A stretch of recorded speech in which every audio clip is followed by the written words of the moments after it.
तो आज हम लेकर आए हैं आप लोगों के लिए एक बहुत ही मज़ेदार फ़नी वीडियो। आप लोग इसे पूरा पढ़ें, शुरू से लेके और अंत तक ज़रूर पढ़ें, तभी आप लोगों को हंसी आएगी और बहुत मज़े आएंगे। चलो बताते हैं आपको कौन सी कहानी है। विनोदपुर के अद्भुत कारनामे। आप लोग अगर नए हैं तो हमारे चैनल को प्लीज़ लाइक एंड सब्सक्राइब ज़रूर करें, जिससे हम डेली एक नई फ़नी वीडियो लाते हैं। तो चलो प्रारंभ करते हैं। एक कस्बा था जिसका नाम था विनोदपुर। अब विनोदपुर वैसे तो एकदम साधारण कस्बा था, लेकिन वहाँ के लोग इतने हास्यास्पद और अजीबोगरीब काम करते थे कि हर दिन कोई ना कोई नया किस्सा बन जाता। सबसे पहले मिलिए लल्लन से। लल्लन की आदत थी कि वह हर काम शॉर्टकट से करता और हर बार कोई बड़ी गड़बड़ कर बैठता। एक बार उसने सोचा कि खेत की जुताई बैल से क्यों करूं, मैं तो खुद ही मोटरसाइकिल से कर लूँगा। उसने मोटरसाइकिल खेत में दौड़ाई और नतीजा यह निकला कि आधा खेत तो खुद उखड़ गया और बाकी खेत में गड्ढे बन गए। लोग बोले, लल्लन तूने तो जुताई नहीं खुदाई कर दी। अब दूसरा किरदार था हरिया का। हरिया की खासियत यह थी कि वह हर बात पर बड़ी बड़ी डींगें मारता। कहता, मैं इतना तेज़ दौड़ सकता हूँ कि ट्रेन को भी पीछे छोड़ दूँगा। एक दिन लोगों ने उसे चुनौती दे दी।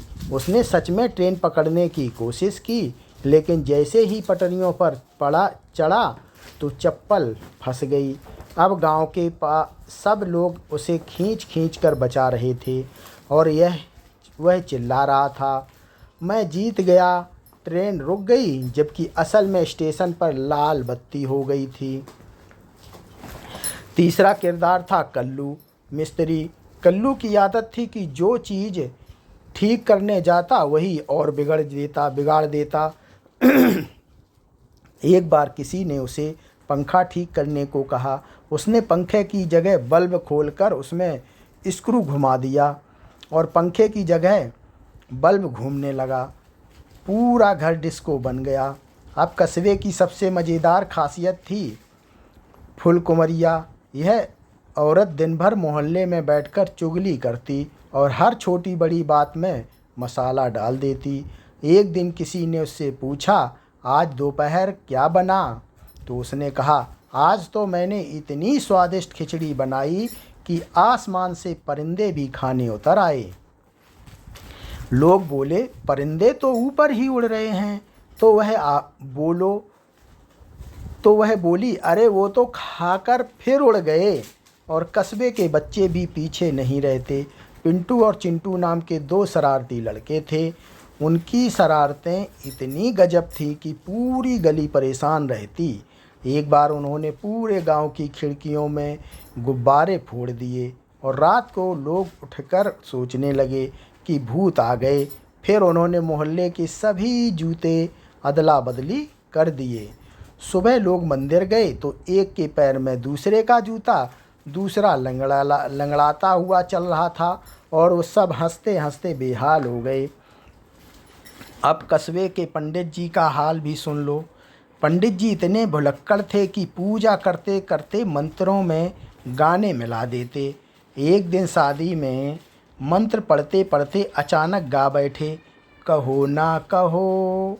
बारातियों ने सोचा कि यही असली मंगल गीत है और सब नाचने लगे। अब विनोदपुर में एक स्कूल भी था। उसने मास्टर जी का नाम था घनश्याम। वे बच्चों को पढ़ाते कम और सपने ज़्यादा दिखाते। कहते, पढ़ लिख जाओगे तो बड़े आदमी बनोगे। तुमसे भी कोई अमेरिका जाएगा, कोई इंग्लैंड जाएगा। बच्चे बोले, मास्टर जी आप कहाँ गए? तो मास्टर जी बोले, मैं तो यहीं अटका रह गया। और सब बच्चे खिलखिलाकर हंस पड़े। अब कस्बे का सबसे बड़ा तमाशा हुआ जब वहाँ सालाना मेला लगा। लल्लन ने मेले में झूला लगाने की जिम्मेदारी ली। लेकिन उसने झूले की रस्सी उल्टी बांध दी। नतीजा यह हुआ कि झूला घूमते घूमते लोगों को ऊपर की जगह नीचे पटक देता। लोग कहते, ये झूला नहीं कुश्ती का अखाड़ा है। हरिया ने मेला देखकर ऐलान किया, मैं सबसे ऊंची पतंग उड़ाऊंगा। उसने पतंग को कैसे गैस के गुब्बारे से बांध दिया और पतंग उड़कर आसमान में चली गई। लोग बोले, अरे अब ये चांद पर ही उतरेगी। कल्लू मिस्त्री ने मेले में अपनी मशीन लगाई। मशीन क्या थी? टूटा फूटा पंखा जिसमें उसने मिर्च पाउडर डाल दिया। जो भी पास से गुजरता उसकी नाक में झंझनाहट होती और छींक छींक कर भाग जाता। वह कहता, ये है मेरी नई एयर कंडीशनर। फुलकुंवरिया मेले में बैठकर चुगली कर रही थी। अरे सुना तुमने, इस बार मेला दिल्ली से बड़ा लग रहा है। प्रधानमंत्री भी आने वाले थे, लेकिन रास्ते में भूत रोक कर खड़ा हो गया। लोग उसकी बात सुनकर हंसी से लोटपोट हो गए। पिंटू चिंटू ने मेले में इतना हंगामा किया कि सारे खिलौनों में बम पटाखे बांध दिए। कोई गुड़िया उड़ाता तो धड़ाम से आवाज़ आती, कोई कार उठाता तो पटाखा फूट जाता। बच्चे डर के मारे भागे और बड़े लोग हंसते हंसते गिर गए। पंडित जी ने मेले में प्रवचन देना शुरू किया, लेकिन बीच में गाना गाने लगे, कभी सुखी, कभी खुशी, कभी गम। पूरा मेला ठहाकों से गूंज गया और अंत में सरपंच जी मंच पर आए और बोले, मैं विनोदपुर को लंदन बना दूंगा। तभी उनकी पत्नी बोली, पहले घर की नाली तो साफ करवा दो। पूरा मैदान तालियों और हंसी से गूंज उठा।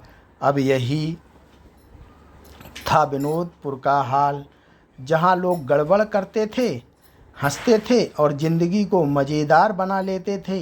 यहाँ का हर किस्सा इतना फनी था कि अगर कोई बाहरी आता तो कहता, भाई ये कस्बा नहीं कॉमेडी शो है। और इसी तरह विनोदपुर की कहानियाँ